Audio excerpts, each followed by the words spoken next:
I love it when surprises happen on the big show, and we've interrupted your walking tour tonight, which I think is going to be one of the big tourist attractions of Belfast.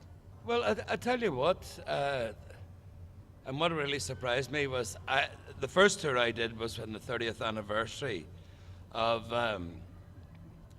Good Vibrations. I did a bus tour. Yeah. And I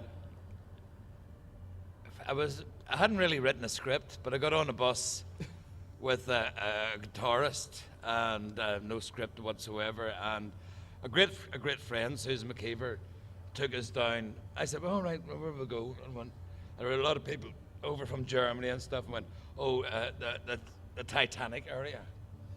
So I went down there, and I wasn't quite happy about doing the Titanic area, and Susan went, and there is the Cave Hill. So I would lift the mic and go, yeah, and if you can see it, you know it's about to rain in Belfast, and if you can't see it, you know it's raining. So we went up the storm, and then Michael and I, there's my guitarist who lives in Berlin, Michael and I did it, and I said, like, my story takes off here, and then 5 minutes later we're down in Cypress Avenue, and I've got a bottle of brandy in my hand and shouting, Paisley, come on out and fight me, you're so-and-so and so-and-so. And then the bus moved round the corner, and we moved into St. Donner's Church, which Van Morrison, which I live across the road from, up the Beersbridge Road. And Van Morrison writes about the 6 bells of St. Donner's. I phoned the Noise Abatement Society about them every Sunday morning. Those bloody 6 bells drive me mad. Yeah. And Tuesday nights. And I said in the bus tour, I said to the bus driver, would you move in here? And I said, everybody in the bus, I said, is everybody feeling as spiritual as I am? Come on, let's get out and kiss the ground of St. Donner's and pray. Yeah. And everybody looked as if this is not Elvis leaving the auditorium.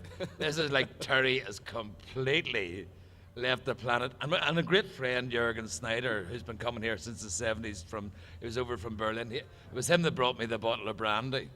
So that night the Undertones played, and this girl also called Claire came up and said, I love all those original paintings, and I love your dog and all. And Claire went, you've never been in my house.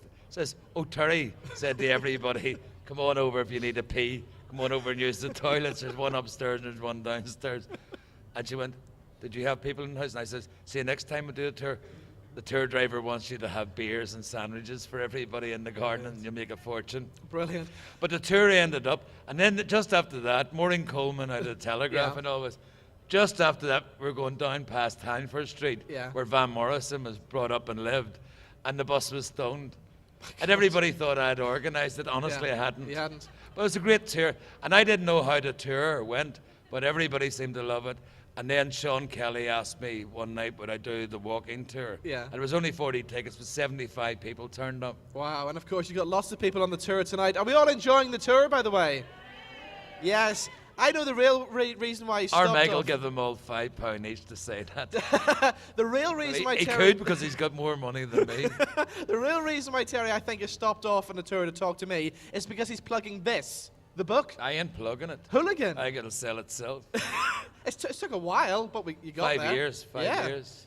My God, and I open it up, and the first thing I see, I Terri... I love the quote at the back. This is Gary Lightbody out of Snow Patrol, who was playing Dublin last night. Yeah.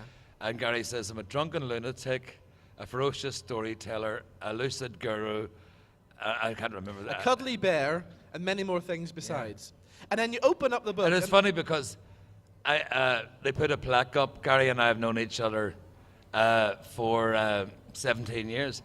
And they put a plaque up just at the Duke of York there. When Snow Patrol, when I used to go to the gigs when there was only 30 people there.